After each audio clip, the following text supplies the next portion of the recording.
understand that, but it just crossed my mind, since there are a bit less participants than we expected. It would be nice to just hear one sentence about each of you. From which area do you come? So I have a better overview of who's in the room. Just shortly. Maybe we can start. We can start. So We can also start. yeah. Or maybe will you start? Yeah, I can. Okay. So first of all, explanation why I'm on the screen and not live. Yeah, for private reasons, I was unfortunately not able to come to Bucharest. I'm very sorry for that. It was not planned to be an online session like this. However, I hope it will function like this as well. So the first part we will have online. It's anyway a more presentation form. And the second part, which is more hands-on, will be then led by my colleagues Patrick and Christoph on site.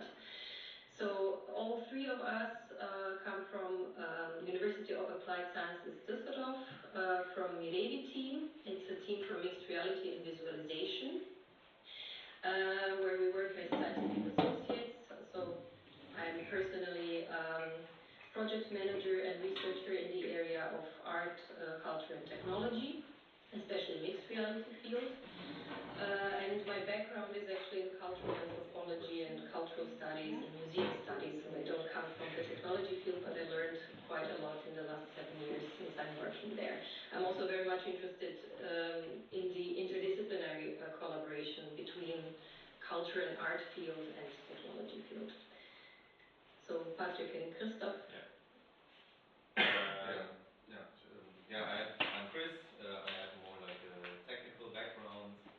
I also do coordination now, but before I used various motion tracking also in the projects. At the moment I do more app development with the teams. But yeah, that's what I do. Yeah. My name is Patrick.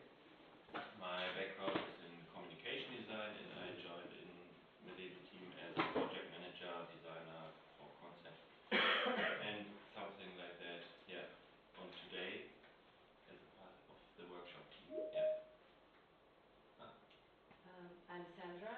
I'm a choreographer, and I also work as a teacher at the University of Arts in Iași. So I'm a little bit out of the technique. I'm more with the agenda. Hi, my name is Raipo. I'm trained as a composer, but in the last 25 years I did a lot of music for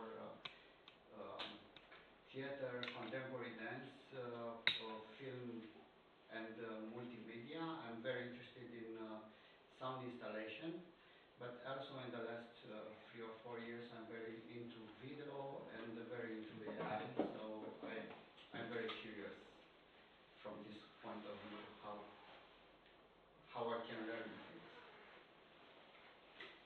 Hi, my name is Jorge, and I'm studying interactive technologies here in Bucharest. My name is Daria. I finished set design 2 years ago, and now I'm a colleague with her at interactive technologies. Okay. I'm Naldo. Nice to meet you. We know you now. You will meet the rest of the room then later on, if you don't feel like presenting yourself now. Okay.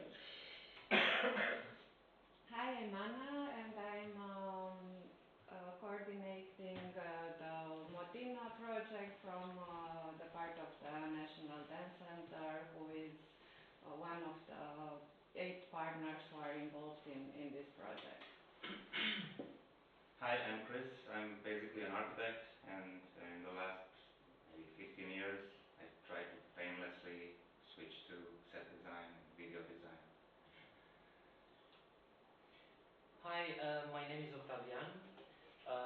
My profession is a ERP developer, so I'm also a programmer, but I'm doing mostly financial and accounting stuff, so that's more boring compared to what's going on here. But at the same time, my biggest passion is dancing, so I dance as much as I can and wherever I can. So combining these two. So when I found out as a part of Iridescent, the festival about this one, I said, okay, I need to try it. So I'm very curious. Hello, my name is Stony. I'm a choreographer, had a modern dance company for a long time. I'm a lighting designer, and I was a programmer back in the 1970s and 80s. And I've been doing a lot of NLE video editing for the last 6 years. And I'm from America, and I'm heading back. Okay. Nice group, very various backgrounds. Okay, so I think we can start with the presentation.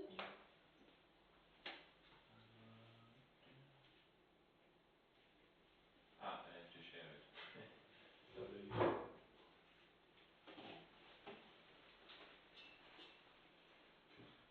Okay, so the topic of our workshop actually today is capturing motion, practical insights for integrating motion capture technology in dance and performance.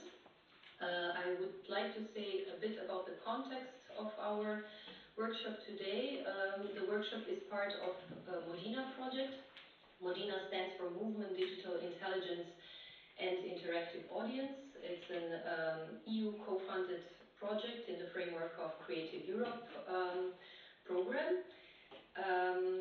There are 8 partners from 6 countries involved in the project, and CNDB in Bucharest is also one of the partners who is indirectly hosting us today. CINETic is hosting us directly, thanks to them also for that.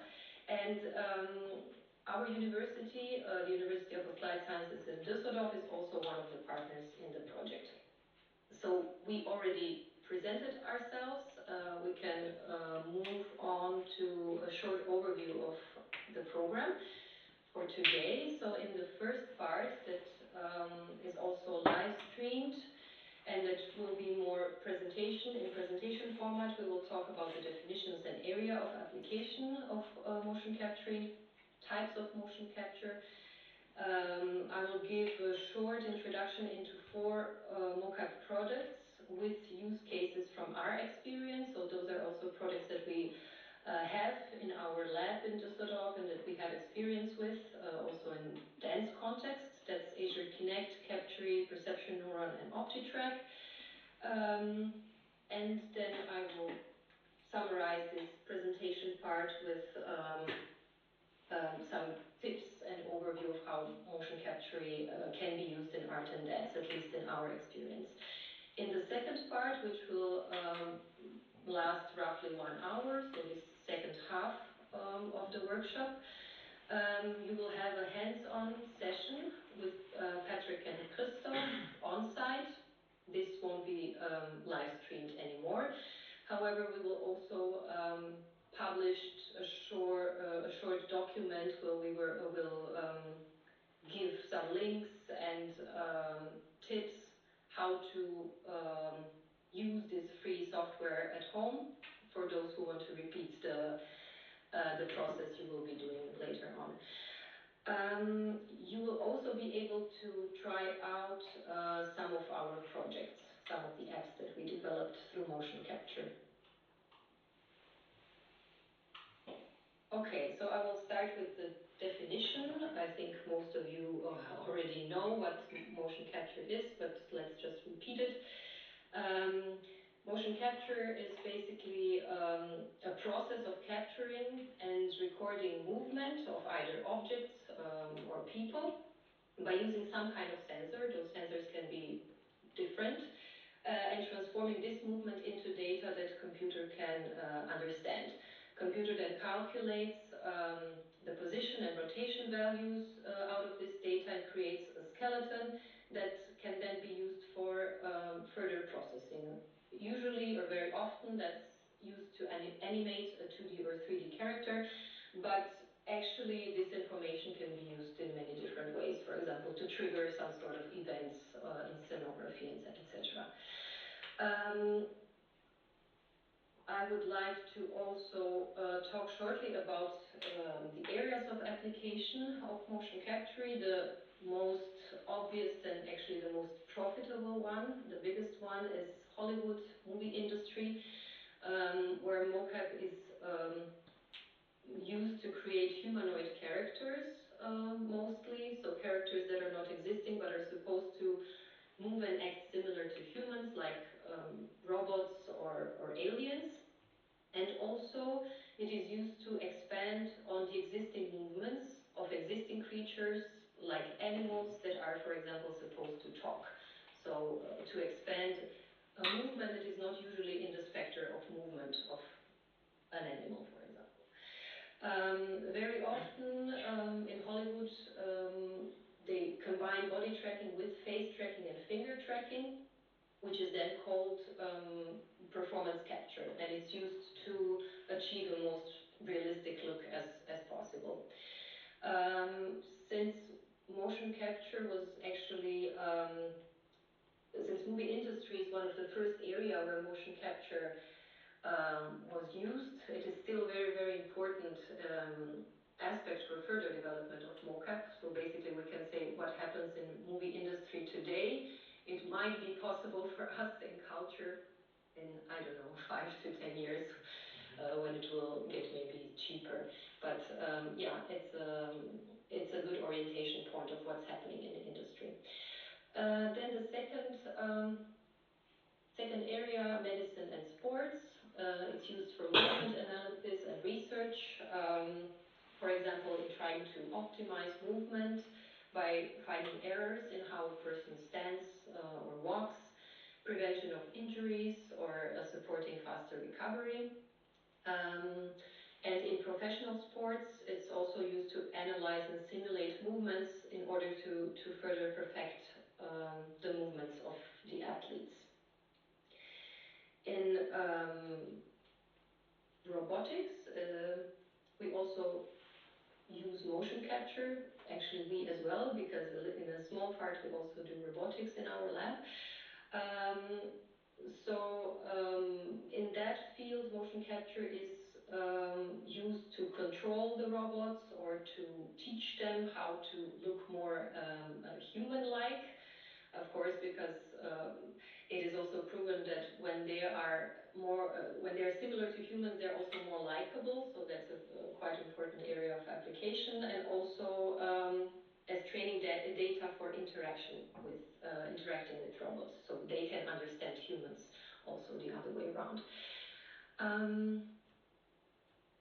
And gaming, or entertainment industry actually in general is also a very important area where we use motion capture for live applications, for live interaction, especially in combination with VR technology, where we in real time interact or manipulate something in the virtual environment, in that way adding to the feeling of immersion through this live body sensation. And then we come to the field that is most interesting for us in this context, that's art and performance. Some of the more obvious and direct way of using it in this field is simply to document movement, to archive dance, for example, especially when it comes to some ethno-choreographical studies, for example, or folklore dance, etc. However, contemporary dance can also be archived. We also have Motion Bank as an example. Although they have mostly video material, there is partly also 3D material available.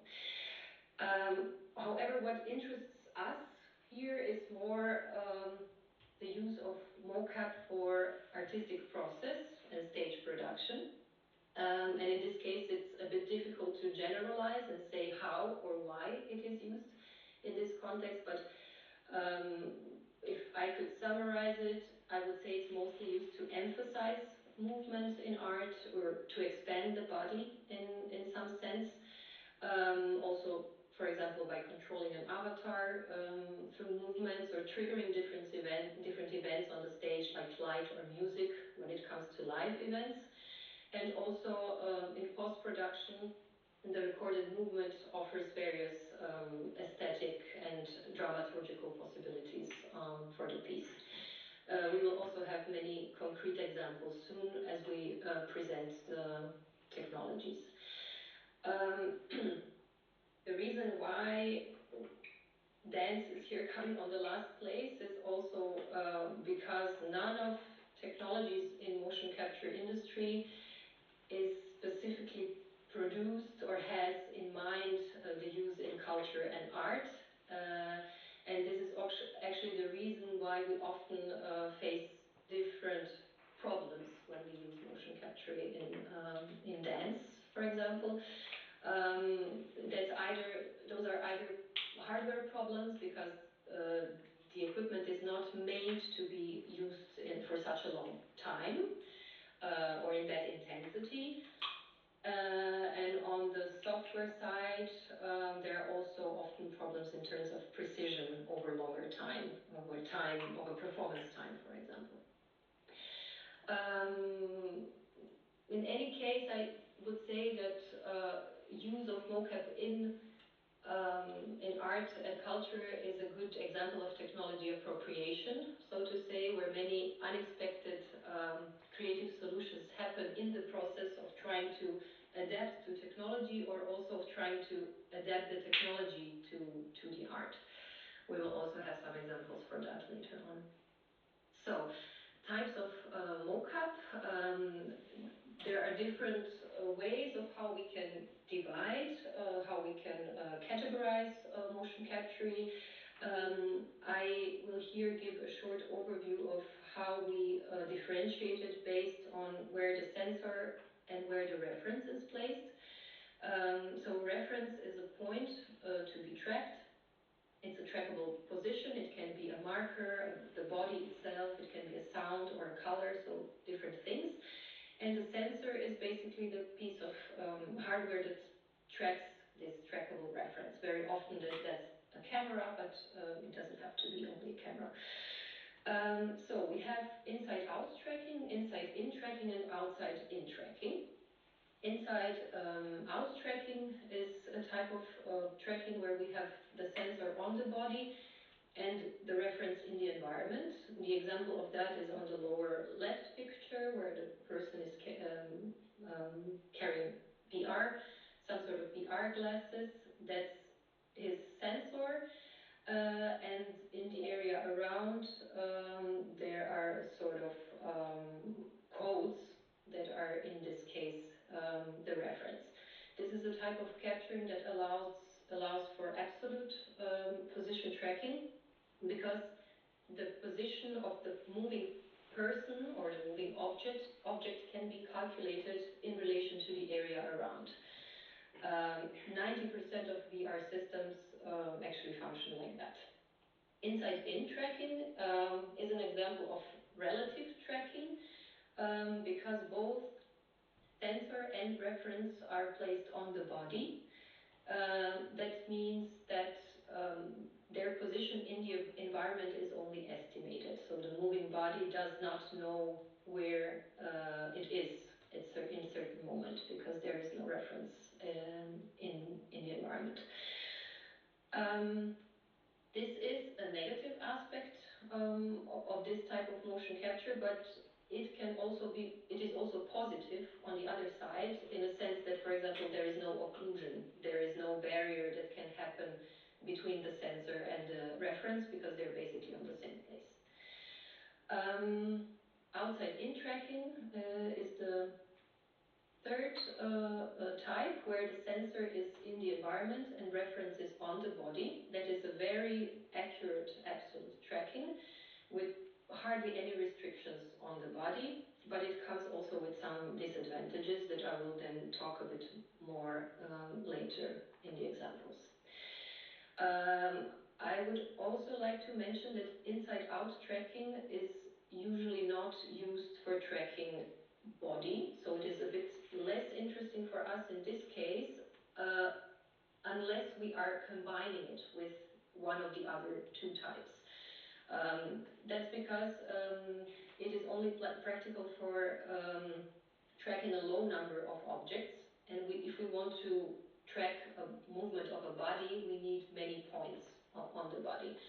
So that's the reason it's not used for body tracking.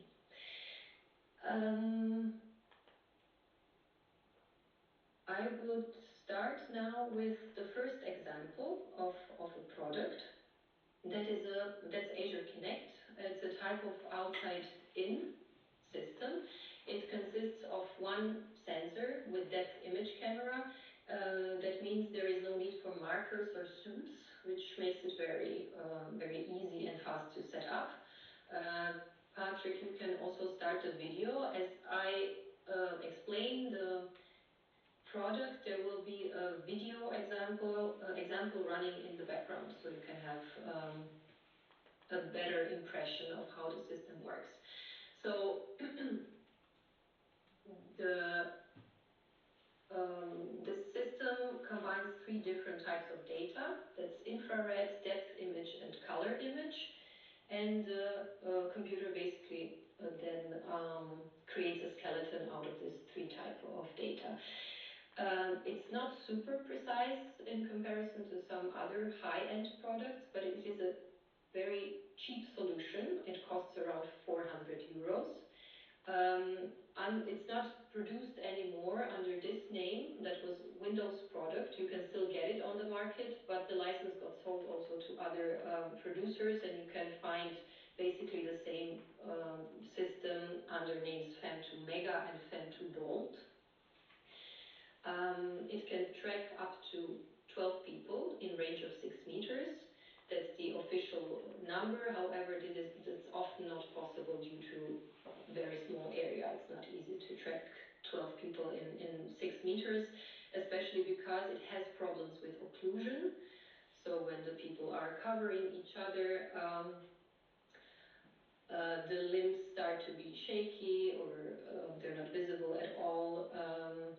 It has a similar problem with floor work. So when moving on the floor, which is often the case in dance performances, reflections make also problems. And since it works with color recognition, it can have problems with darker colors. So with black clothes or darker skin, it can get problematic as well. The example that you see now is not the freshest one. There were a couple of updates in the meantime. So this is a video from 2 or 3 years ago. It functions now a bit better than this. It's, however, good for fast setups and testing, also very good for interactive exhibitions when you want to know if a person is near or not, so you don't need very precise data on the movement. For multiple users and outside participants, so for people who just step in and they can be tracked. Finger and object tracking is also very basic. I would now move on 2 examples that we have done with this type of system. One example is called Proxemics, May I Embrace. It's a project where the precision or imprecision of this hardware actually perfectly fits the project needs. This is not a performance, it's a movement-based interactive installation where each participant controls an abstract avatar on a large LED screen or a projection through their own movements. So the avatars are mirroring the user's physical movements, and they respond in real time to their proximity and motion. So as the avatars, or actually as the people draw closer to the screen, but basically technically further from the camera, and to each other, there are new sounds and visual effects and structures that are generated. So since the concept of this project is based on the distance from the camera, there was no need for detailed motion capture, and Kinect was in this case a perfect tool. It is also a good example of a project where Kinect is used for controlling other elements in the scene, like music, like sound and visuals. Then we have another example that Patrick will shortly explain because he's a bit more familiar. Yeah, this is a parallel stream, another example for tracking with Kinect. It's also a movement-based interaction setup in a museum. It's a particle stream that flows through the museum, and the visitors can manipulate the stream by get track. The special in this case is that we don't track the people themselves. The shadows are tracked, so we get a more immersive or a better and direct feedback on the stream. So we have no obscuring the shadows while tracking. Yeah. And now the next one. Yeah, the next product is Captury. That's an outside-in image-based system where 10 to 12 cameras mounted on tripods or traverse around the capturing area are capturing motion by detecting only color. It is markerless again, which means you can, Patrick, you can also start the video. Thank you. It's also markerless, which again means that there is no setup needed, at least for the person that is supposed to be tracked, but there is a setup needed for the area. The area that we here have is roughly 5 to 4 meters, I think, but it's working quite good, also up to 8 meters. It also needs to be calibrated, which doesn't take long, just a few minutes at the beginning. It's also multi-directional in comparison with Kinect, of course, because it has multiple cameras, so the person can be tracked from all sides simultaneously. It can track up to 4 people, but optimally can only 1 or 2 persons be tracked. So as soon as 3 people are in the space, the tracking is not so precise. In comparison with Kinect, it's quite fast and precise. However, there are still trackings that functions even better. It needs good and even lighting because it's color-based. So the background should be even and also still. It's better when you use it inside as outside, for example. In the last version of Captury, hand tracking is also possible, which you cannot unfortunately see in this example because that was a bit older version. The cost of this system is 30,000 euros. And you get basically everything you need in this package, including a computer. So, of course, the truss and the whole setup not, but the camera, the software, including computer. This system does not use infrared lighting like Kinect, which makes it also combinable with other systems like VR, that is infrared sensitive, and that usually then cannot be combined with systems that use infrared. It is not that good for floor work or many objects or people in the scene. Also fast or small movements are not tracked so good because they become shaky or simply disappear. It is again good solution for interactive audience pieces since there is no preparation needed, and for, yeah, as I said, for tracking 1 to 2 people in a controlled setting. This is also the reason why we haven't used Captury in live performances on the scene so much. We have tracked tango and other standard dance in the studio, but I don't have any example that I can show you now for an art project where this was used. Anyway, very important tracking system, so I wanted to show you that as well. Then we move on directly to maybe one additional information. Yeah. Especially because this setup needs an even lighting and a lighting that is not changing. It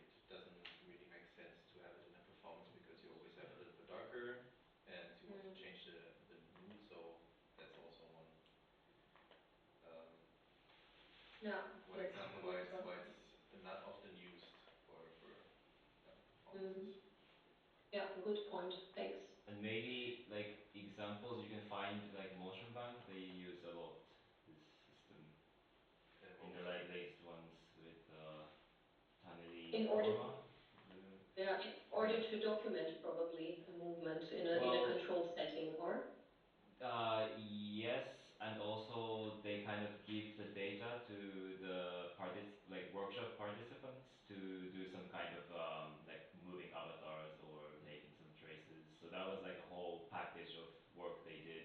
So from the production of the dance piece to document and to involve others to make artifacts out of the data.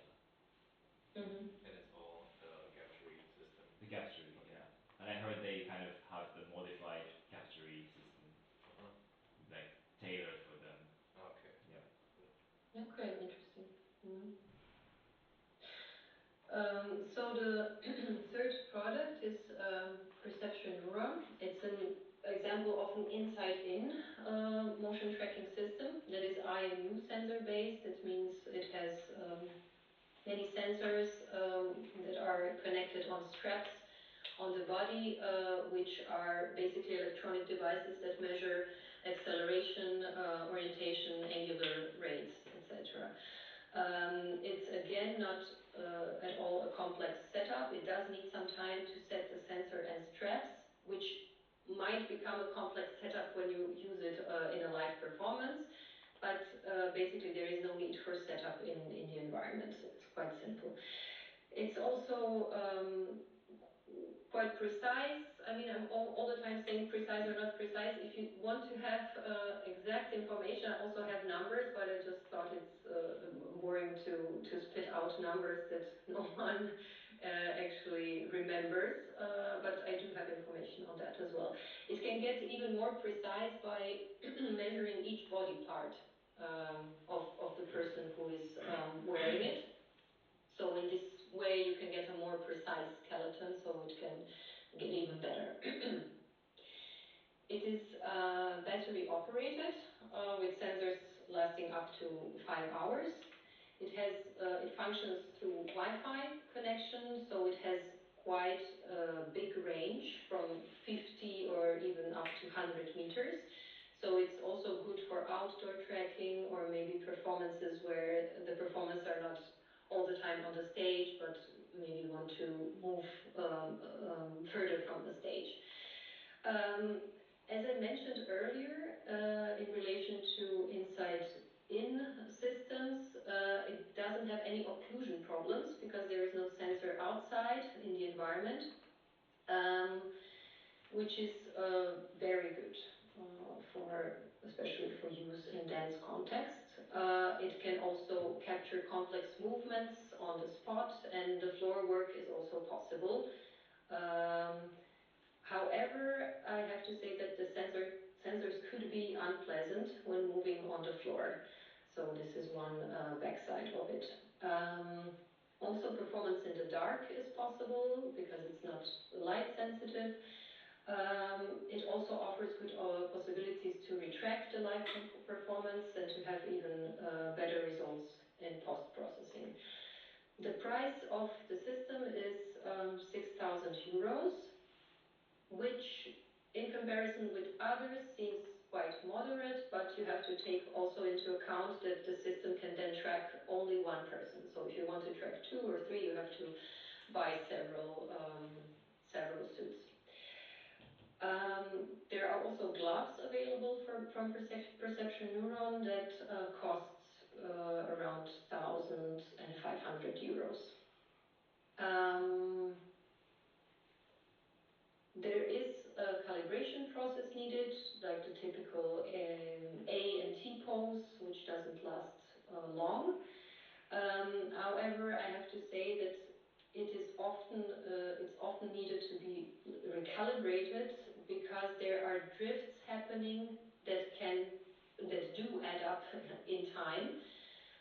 So you are not able to use it for a longer time. For example, you're not able to use it during the whole performance of 1 hour. It's simply not precise enough from the beginning So after roughly 10 or mostly 15 minutes, it has to be recalibrated.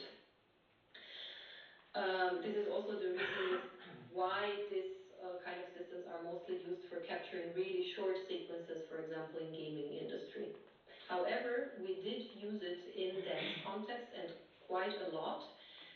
Not only perception neuron, but also other types of inside-out systems that are built very similarly. They're called Rococo and Xsense. They have similar advantages and disadvantages. And we want to show you now examples of different projects where we used all of these products. The first use case is called 1250 megabytes per second. It's a dance piece by Fabian Vogel dance company that we technically supported. And I've chosen this example because in comparison with the previous examples where we've shown how the advantages of Kinect were used in favor of the performance, we have here an example of a live dance performance where we, of course, did use the advantages, but we also had in different ways, we had to work around the disadvantages and incorporate this compromise into the concept. So we became quite creative in doing that.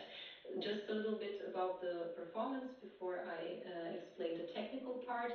So it is an interactive contemporary dance performance on the topic of big data, where the process of data collection and data privacy are being investigated through contemporary dance.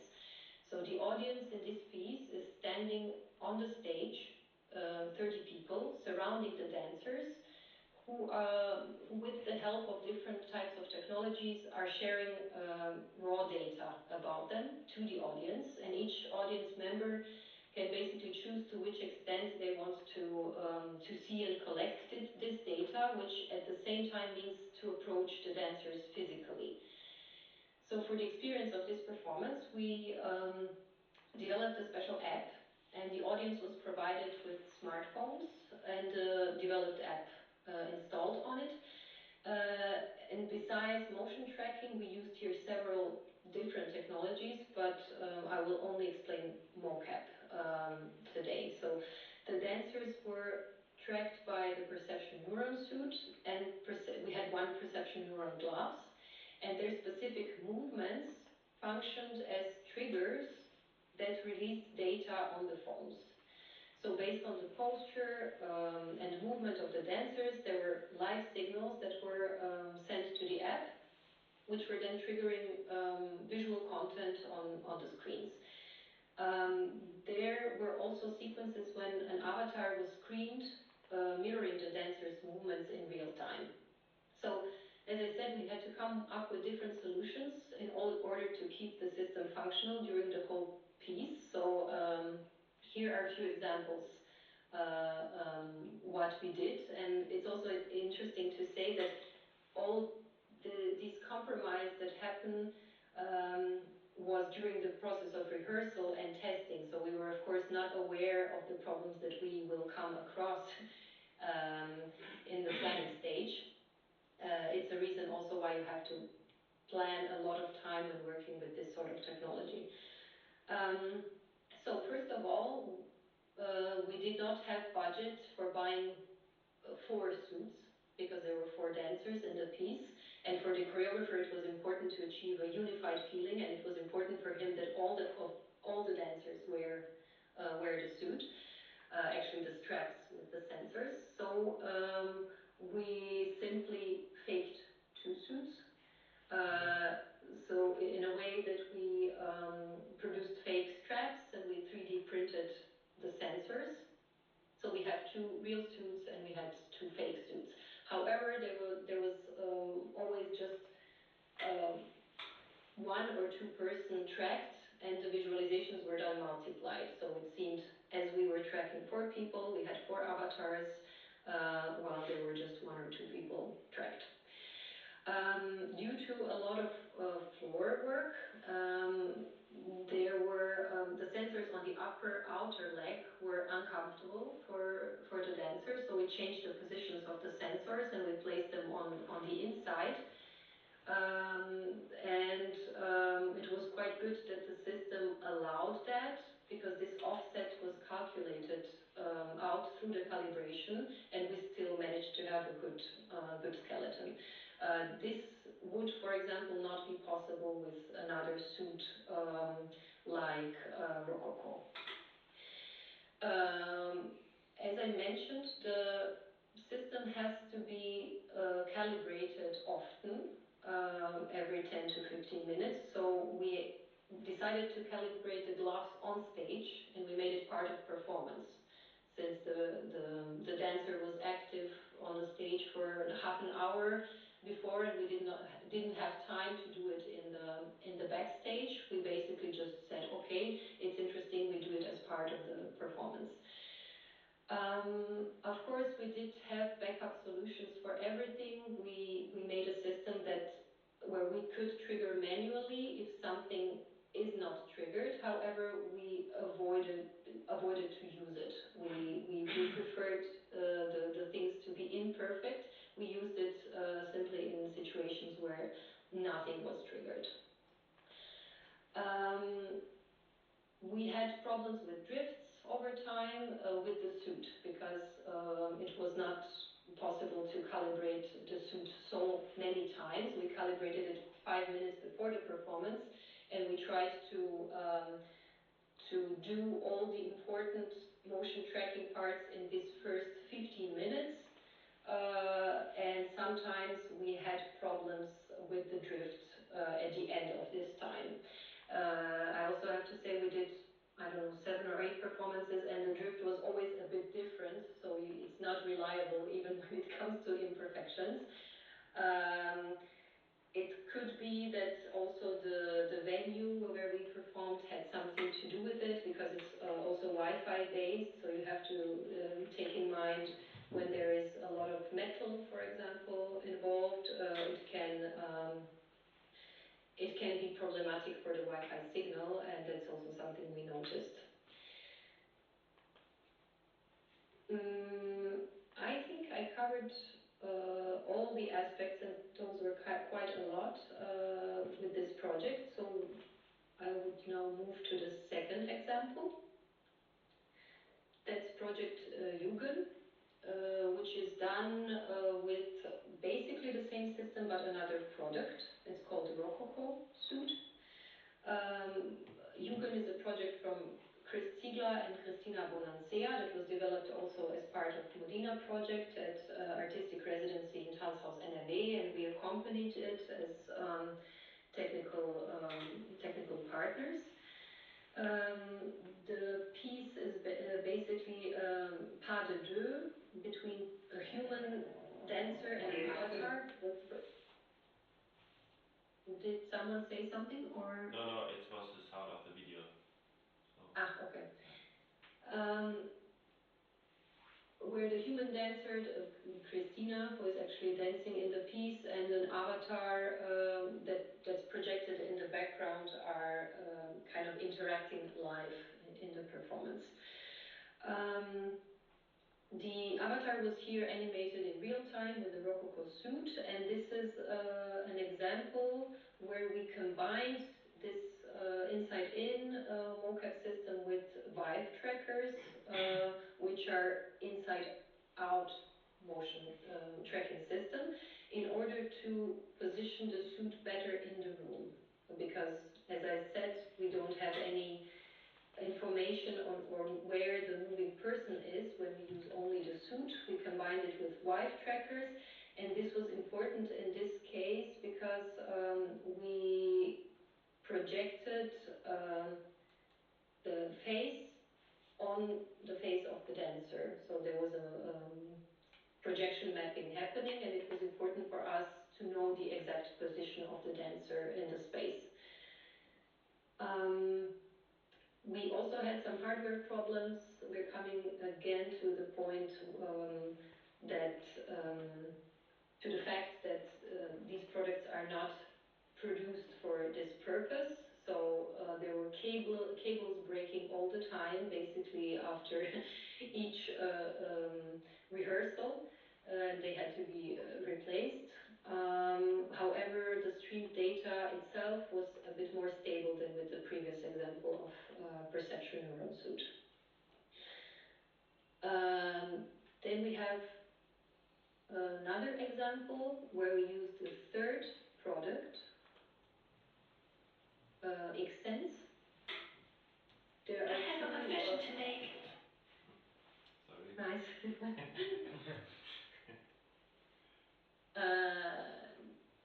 The projects are called KIN and Proxy. Proxy is basically a continuation of the project KIN.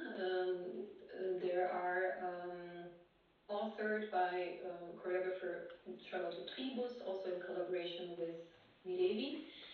And those are performative dance pieces that are exploring human corporeality with digital technologies. They're not live performances, but dance pieces in form of mobile application. In both of these pieces, there are 1 to 3 avatars that move in augmented space, and they can be approached and experienced through mobile device. The project itself thematized the fine line between observation and surveillance, and it explores the interaction between the user and the avatar, especially the sensibilities when it comes to respecting personal space, in terms of how respectful we are when we interact with a non-human. So due to quite realistic avatars, it was important for us to have equally realistic and stable data. So we again combined the advantages of two systems. That's on one hand the Xsense suit and the Vive trackers. In this case, the suit was providing for very good capturing data during floor work, and there is a lot of it in the piece, while the Vive trackers secured the good positioning in the space. What I find very interesting aspect of Proxy, this is unfortunately not visible in this video because that's the video of KIN, but in Proxy, the motion capture data of 3 different dancers were mapped on the same avatar, basically on Charlotte's avatar, which was then tripled. And I think it's very interesting to observe how 3 different movement qualities are incorporated then in the same body, and what does that do with our perception then of this avatar, which is basically visually the same but moving in 3 different ways. And then we have a 4th example with inside-in system that Patrick will explain. Yes, this is Garcia. The Garcia project was a collaboration with the Kind Collective and Sputnik. And we developed a web archive about feminism, and the Kind Collective developed an opera about the Garcia. Garcia was a feminist in year 800. And for this piece, we capture the first dancer of the opera with the Xsense and Vive tracking system, and map the movement to a virtual avatar that was designed in Blender. And this avatar was the guide for the archive and introduced on every sub-page to the special content on this side. And yeah, guides us through the content with the dance performative part. Yes. And now we go to the last product, which is OptiTrack. OptiTrack is an outside-in system. It is a really high-end solution when it comes to absolute tracking. It requires a full body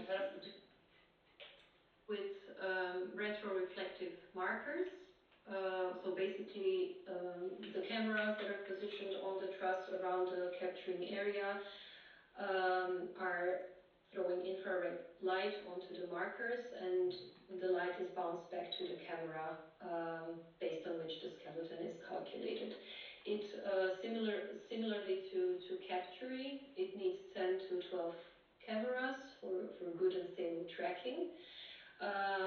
We also used it in roughly 6 to 5 meters, but larger is also possible. It also has to be mounted, the cameras has to be mounted on tripods or traverse, and calibration at the very beginning is needed with the calibration wand that you saw also at the beginning of the video. It is the most precise of all tracking systems that I presented so far. It can track up to 24 persons. It is very good absolute tracking that can also be reworked in post-processing, and that is also compatible with many other systems, however not with VR because it uses infrared.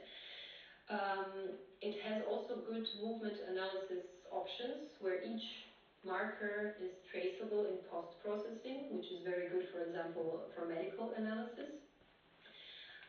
Also, raw data of only one marker position can be used for simple tracking, for example, of objects, or simple tracking or of positions. So an own system can be built on top of it. There are also weaknesses that come with it, as with every outside-in system. It has problems with occlusion if the camera cannot see the markers and if there are reflections in the scene.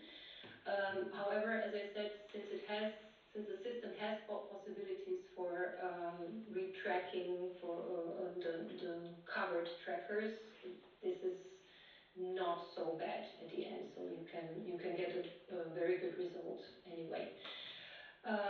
Also, when it comes to its use in dance context, one of the disadvantages might be, not for everyone, but a full body suit is needed. That might not be visually attractive for everyone, or sometimes doesn't fit to the concept. However, it is not hindering, especially not that much as with the inside-in suits that we presented. You also have to be careful because markers are really small and they can get easily misplaced or lost, especially in dance performances where it's used quite intensively.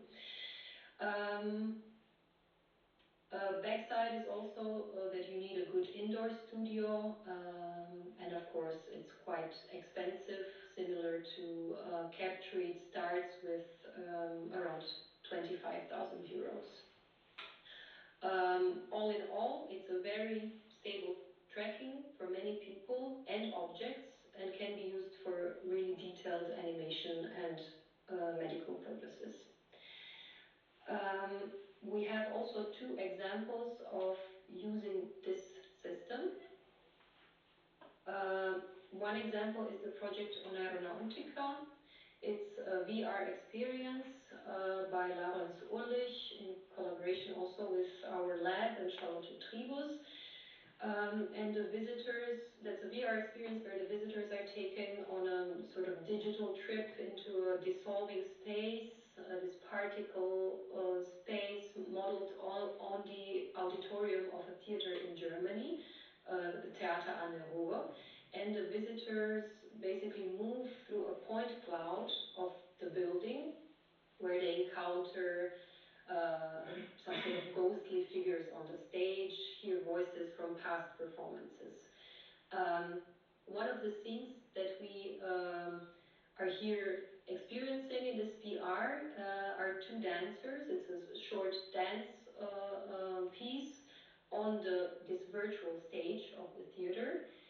And the dancers were here captured with the OptiTrack. And the reasons why we chose OptiTrack in this case is the fact that the dancers are in constant interaction, and any inside-in system, so any of the suits that we presented earlier, would not be able to track the interaction, since they are only capturing a relative position and not the absolute one in the space.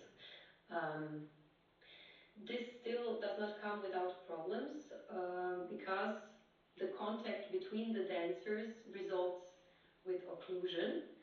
But as I mentioned, OptiTrack has very good solutions, very good tools for reconstructing most of the markers that were hidden. So you can approximate the position quite well from the movement curve of a marker if just few frames are missing. And even if a whole marker is unrecognized and it's completely covered for a longer period of time, this gap can be filled pattern-based. This means you can calculate the movement of this one hidden marker through the movements of other visible markers. And then we have the last example. That's Digiland. It's a project that we are currently working on, again with Fabien Kreuvedens' company. Unfortunately, I don't have any video here to show or photos because the project is under development and the performance will take place in 3 weeks, and we had really problems. It was impossible to get permission from all the parents because we have children participating in this project. We didn't get permission from all the parents to take videos of the performance of the process. Fabien collaborates here with a group of 20 pupils from a local comprehensive school, and the idea is to work together on the topics of their interests and to approach them and present these topics through the mediums of movement and digitality. So from the very beginning, the students have been very actively involved in the entire process and were given the opportunity to contribute their own themes and questions to the project. So there are 2 scenes here. We are using different technologies during the whole piece, but there are 2 scenes in the piece where OptiTrack was used because of its specific possibilities. So one of the ideas was that the pupils manipulate the body of one of their colleagues by taking out the markers from the body and slowly moving them around the body. So this was perfect for OptiTrack, because with OptiTrack, when you do this with OptiTrack, when you take individual markers, the limbs are following the direction of the moved markers and create an impression that the body is being manipulated by other actors. Of course, you have to stay in the range of the body. You cannot move 10 meters away, but the idea was, to kind of reproduce this idea of puppeteering. For comparison, if you would do that with an inside-in system, which also have individual sensors, you wouldn't get this impression of puppeteering, because the limbs would not move in space but only rotate in relation to other joints. So basically it would not feel like a mirrored scene. It would not feel like fitting to what you see happening in reality. The other example, how we used OptiTrack here, is the combination of MoCap with a VR scene. So there is a VR scene where one pupil wears VR glasses while he's being on stage, and he's moving around and through his colleagues. And in his VR view, which is also at the same time being projected on the wall for the outside viewers, for the audience, in his view, he's moving through a wood of moving trees, and each of these trees is represented then by one person. So the position and movement of the trees is here captured by only several markers, which is carried by each pupil. So basically, the possibility of tracking objects or simple positions was here used on the moving bodies. And additionally, the VR scene was then calibrated based on the real scene, so the tracked positions in the real space were then mapped onto 3D objects in VR.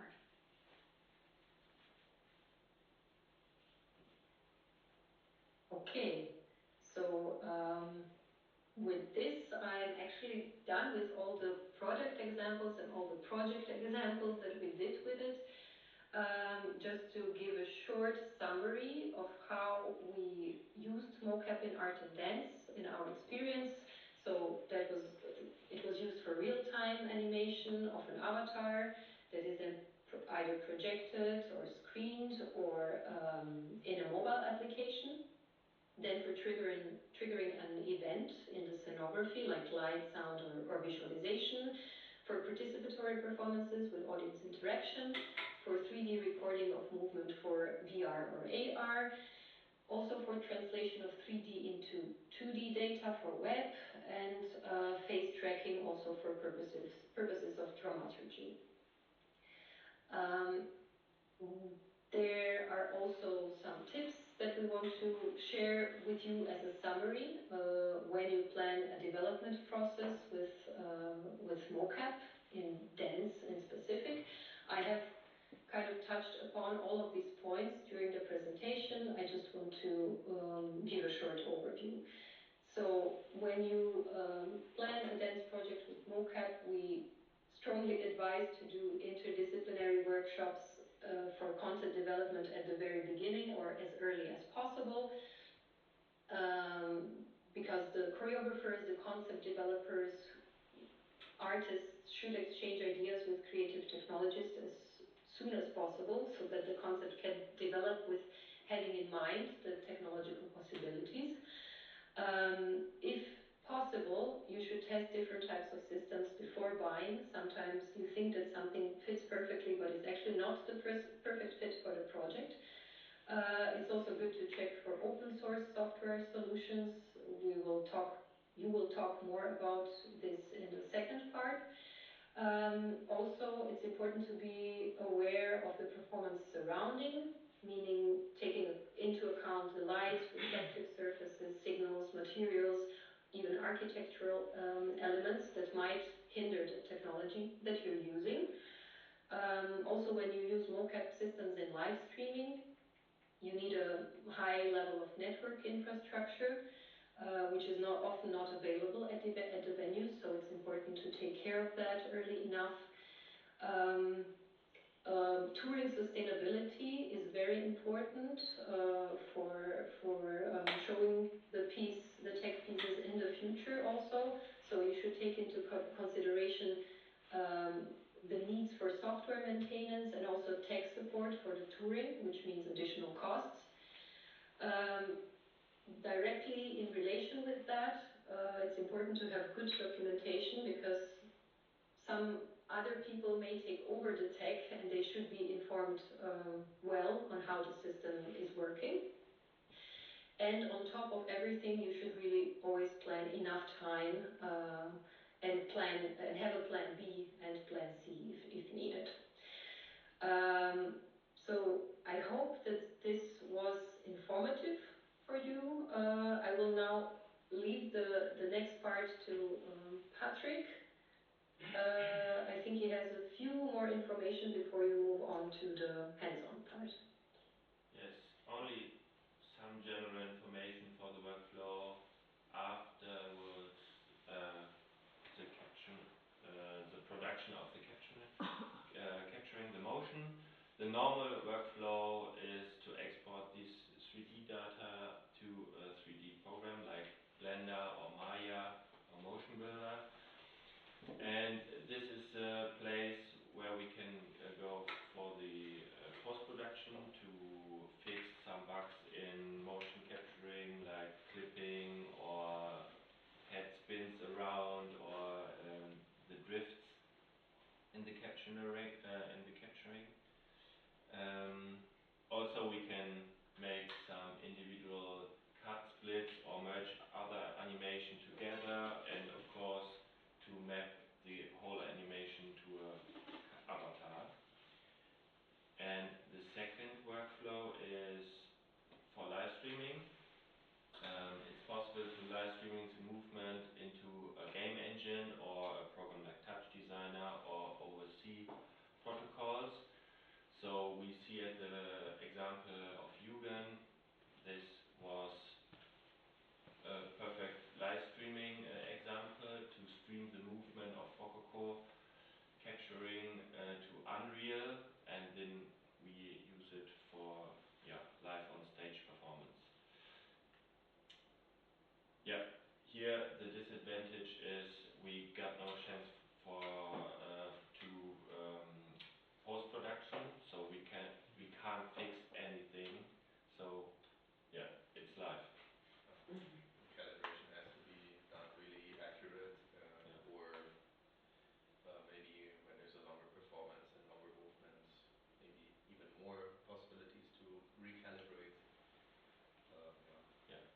this, you need the plan B or C. So, yeah, for the hands-on session. So thank you, Ivana, for the first, for the. You're welcome. Yeah. I wish you a great, great time in the second part of the workshop.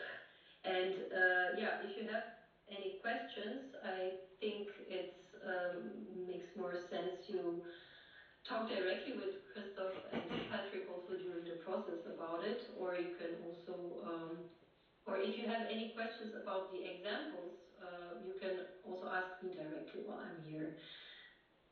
Yeah, maybe we can make a short Q&A. Do you have any question to Ivana? No, but thank you very much. Okay. Yes, thank you.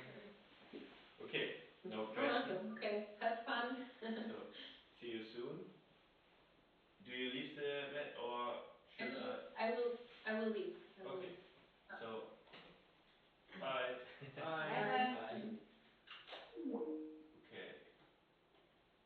For now, we prepared two systems for the hands-on. Maybe we make a short break for rearranging the tables and prepare the both system. We have on the one hand we have the sodium copy system. It's an inside-in system. You can try, and the second is the AI-based tracking system from Rocco Vision, a dual camera system. We capture some videos together, and yeah, this one is for live streaming into Unity or Blender. Blender, Unity also, and Unreal, but for today today we had it's some problems with the network. Are you coming later in the evening? And the other one is for post-production in Blender as well. Yes, so it's getting recorded and then processed. Takes some time, 5 minutes, 10 minutes. Yeah. And then you get a file out and you get it. You can use it in Blender or in Unity also. And of course, we have prepared the two dance pieces of Charlotte. But And let's maybe do this first and then maybe this for later. Okay. Yeah. Okay. Yeah, for the Vogel Live, where we need the cameras, we need quite a lot of space. Yeah. So we need to rearrange the tables. Yeah, we have to kind of, move the tables maybe. What do you think?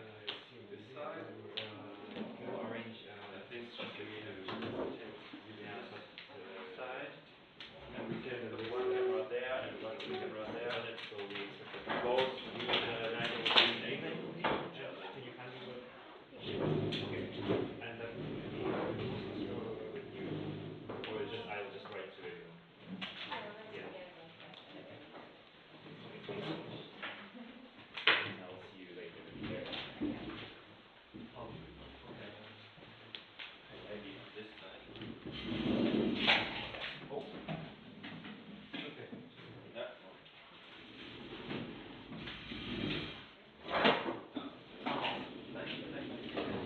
Yeah, I think it's okay.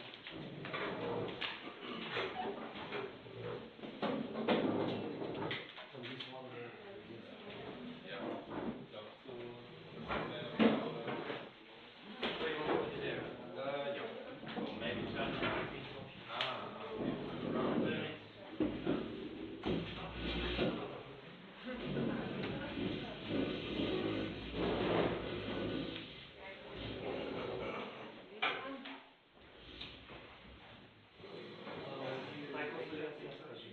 Yeah, tomorrow.